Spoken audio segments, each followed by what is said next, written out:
Hai Tribuners, saat ini kita sedang berada di Elina Keramik nih. Nah Tribuners harus tahu ini keren banget ya Tribuners ya, hasil karya keramik dari Ibu Elina nih. Ternyata udah ada sejak tahun 2001 dan ternyata Elina Keramik ini juga udah tembus ke Belanda ya dan berbagai macam negara lainnya. Nah kita pengen ketemuan juga nih sama yang punya Elina Keramik sama Ibu Elina nya langsung. Ayo ikutin. Ini nih Tribuners, selamat pagi. Halo, pagi. Ibu gimana nih kabar hari ini? Alhamdulillah baik. Nah, Ibu ini boleh dikasih tahu nggak sih sama Tribuners Elina Keramik itu ada di mana nih Bu lokasinya? Elina Keramik lokasinya di Jalan Taman Pramuka 181 Bandung. Nah, buat para Tribuners yang penasaran dan ingin tahu gimana nih keseruan kami tim Tribuners meliput kegiatan pembuatan keramik di Elina Keramik, ikutin videonya ya.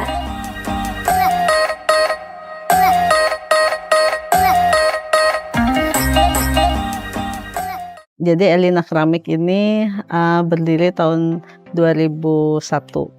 Jadi kita awalnya saya tuh awalnya bikin studio seni. Nah setelah itu mengembangkan ke studio kriya. Jadi yang dimaksud ini adalah jadi kita membuat produk-produk yang punya nilai fungsi. Jadi seperti fashion aksesoris, contohnya kalung, anting, bros, gelang, lalu juga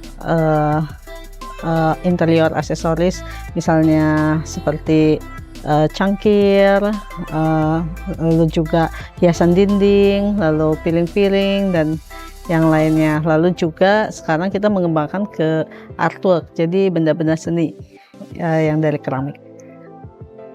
Tantangannya yaitu harus mengedukasi orang dan mereka itu harus kita mungkin kita contohkan dulu bahwa keramik itu bisa untuk tidak hanya untuk pot aja, tapi juga untuk misalnya bisa untuk di fashion, lalu juga tableware. Jadi kalau kayak cangkir-cangkir gitu ingin yang unik, yang custom, nah itu bisa dari keramik. Saya alumni jurusan seni keramik FSLD ITB. Jadi awalnya saya memang membuat karya seni dari keramik. Tapi kalau membuat karya seni itu kan susah untuk memasarkannya karena tidak semua orang suka seni keramik. Nah akhirnya saya membuat keramik tapi yang punya nilai fungsi. Jadi mulai dari untuk keperluan perempuan ya seperti aksesoris, lalu juga untuk keperluan resto seperti cangkir-cangkir, piring dan yang lain-lain, lalu juga untuk keperluan interior seperti hiasan dinding, lalu juga wadah-wadah dan yang lainnya.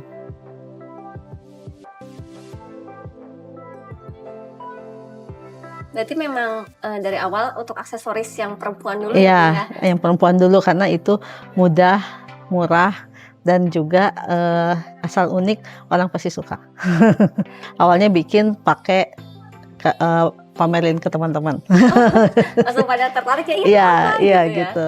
Iya nggak mudah, banyak tantangannya. Lalu juga terutama untuk memasarkan produk keramik itu kan tidak mudah ya karena orang nanya ini cangkir kok harganya mahal, sedangkan di pasaran harga misalnya 100.000 bisa 6 biji atau apa. Jadi kita harus terangkan bahwa ini handmade, jadi dibuatnya satu persatu. Lalu juga pewarnaan juga kita kan harus khusus bikin sendiri, jadi bukan fabrikasi. Jadi makanya kita membuat bentuk-bentuk yang unik yang tidak ada di pasaran. Pasar keramik ini memang awalnya Ibu lokal aja atau bisa langsung ke internasional sih Bu? Awalnya lokal aja, lalu akhirnya kita kan sering ikut pameran, lalu juga ikut lomba-lomba desain, lalu juga akhirnya dari pemerintah Kota Bandung, Jawa Barat, lalu juga dari kementerian itu ada seleksi untuk pameran di luar negeri. Jadi kita mengikuti pameran luar negeri dulu, setelah itu kita mendapat pesanan dari luar negeri. Pesanannya yang sudah kita kirim itu ke Singapura, Malaysia, lalu juga Thailand, lalu juga ke Eropa juga. Nah, kita lalu ke Dubai juga. Kita terakhir tahun lalu itu ke Belanda. Memang susah packagingnya, jadi satu-satu harus dibungkus, lalu juga berlapis lah dibungkusnya, dan juga luarnya pakai palet kayu, dan juga kita melalui jasa pengiriman jadi dipakai forwarder, dan alhamdulillah sampai di sana selamat. Berapa banyak tuh Bu yang Itu nggak banyak, cuma sedikit, cuma 100 pieces, tapi kalau keramik itu walaupun sedikit tapi kan jadi besar pakai, karena satu-satu kan kita bungkus, lalu juga pakai dalam dus luar, jadi akhirnya besar 1 meter kubik.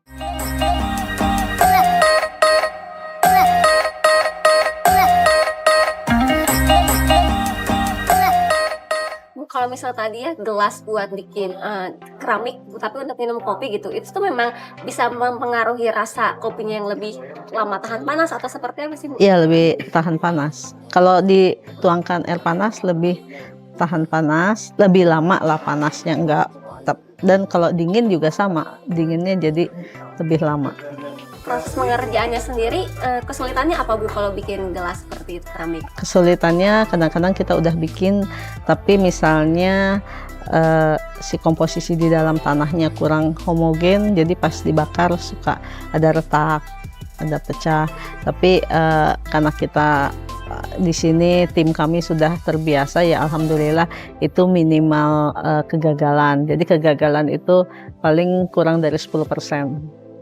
Bu Elina kan membangun ini dari nol banget ya, sampai sekarang 2001 sampai sekarang. Nah, pada saat fase membangun usaha ini sempat nggak sih Bu? Pasti kan ada rasa ada rasa bosan atau kayaknya aku nggak di sini di bidangnya atau gimana Bu? Kalau mungkin bosan sih enggak ya, cuma kadang-kadang kita membuat satu desain ternyata menurut kita bagus, tapi dipasarkan orang ternyata kurang responnya. Nah itu kita harus rubah. Jadi memang di bisnis ini kuncinya adalah inovasi. Jadi harus kreatif dan inovatif. Kalau di Bandung Bu, biasanya peminatnya seperti apa Bu untuk si keramik ini? Kalau di Bandung peminatnya kebanyakan orang untuk pesan untuk misalnya kafe-kafe kopi, atau juga mereka datang untuk belajar keramik. Workshop di sini. Berarti bisa ya Bu ya? Bisa, iya. Bisa. Jadi kami menerima yang belajar keramik mulai perorangan sampai rombongan, juga dari sekolah-sekolah. Biasanya itu emang dibuka misalnya rombongan kah atau misalnya individu Bu saya mau ikutan kelas gitu? Individu bisa, rombongan juga bisa. Jadi kemarin juga ada rombongan, jadi hampir ya tiap minggu pasti ada lah. Berarti memang minat orang-orang sekarang untuk belajar keramik tuh iya, tinggi ya Bu ya? tinggi. Awalnya waktu pandemi itu kan banyak orang hanya tinggal di rumah. Lalu udah gitu mereka kan WFH. Terus mereka mencari kegiatan lain. Nah itu mereka banyak yang belajar keramik di sini karena kebetulan di sini kita tempatnya terbuka. Jadi orang datang ke sini nggak takut lah. Nggak takut kena. Ya, biasanya memang anak muda kah atau ada juga? Mulai dari anak-anak sampai dewasa. Sampai waktu beberapa bulan lalu ada ibu-ibu umur 90 tahun. Dan itu dia masih, tangannya juga masih terampil dan tidak pikun. Mungkin kuncinya ya memang itu, kalau keramik itu kan untuk melatih motorik. Proses si keramik ini sampai akhirnya bisa jadi seperti apa sih Bu? Jadi awalnya kita terima dari supplier itu dalam bentuk tepung ya, tepung namanya stoneware. Nah setelah itu kita direndam lalu juga disaring, setelah disaring lalu dijemur sampai setengah kering, sampai mudah untuk diolah. Nah setelah itu baru bisa dibentuk.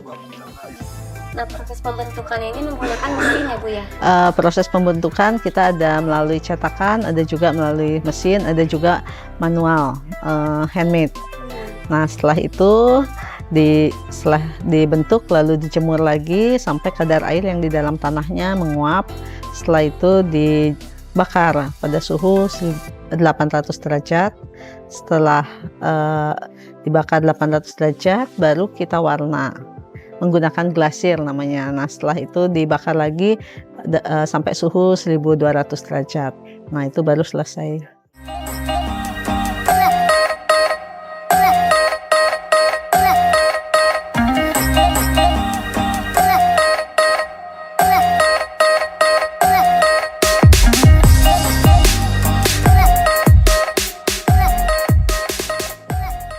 Yang paling bestseller saat ini yang paling bestseller itu ya cangkir-cangkir. Cangkir sama aksesoris kayak bros-bros gitu. Untuk apa, atau tempelan kulkas. Kalau tempelan kulkas itu untuk cenderamata Kota Bandung misalnya. Cenderamata yang tematik. Jadi pertama tentu kita harus ada ukuran. Jadi kita mau bikin ukurannya berapa misalnya. Nah, itu kita ada, kalau yang udah terbiasa mengerjakan itu ada malnya, ada ukurannya supaya sama. Dan juga kalau memang biasa mengerjakan itu ketebalannya akan sama tangannya. Tapi kalau awal ya tentu nggak akan sama gitu ya. Tapi kalau yang sudah terbiasa dia akan sama ketebalannya. Walaupun adalah missnya berapa mili gitu ya, pasti ada gitu. Karena ini namanya handmade, jadi nggak bisa persis sama. Kami kalau yang workshop di sini 2 jam. 2 jam bisa membentuk. Ya, ini juga bisa. Dalam 2 jam bisa membentuk seperti ini. Jadi memang tentu tidak mulus banget gitu ya. Lalu pasti ketebalannya tidak akan sama, tapi sudah berbentuk.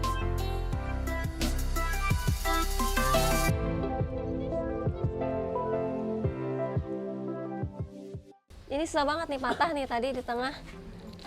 Patah segini jadinya kecil deh. Tapi susah banget, itu kayak yang gampang. Ternyata memang benar-benar butuh kesabaran, butuh konsentrasi. Ya, itu harus sabar intinya. Mantap. Pengalaman pertama. Nah, Tribuners, tadi kan aku udah nyobain nih cara bikin keramik. Nah, kalau kalian juga penasaran dan ingin coba belajar keramik, kalian bisa aja menghubungi langsung di Instagramnya Elina Keramik. Nanti kalian bisa kontak adminnya dan kalian bisa dapet itu paket-paket apa aja yang bisa kalian pilih untuk belajar keramik langsung di Elina Keramik, tepatnya di Jalan Pramuka.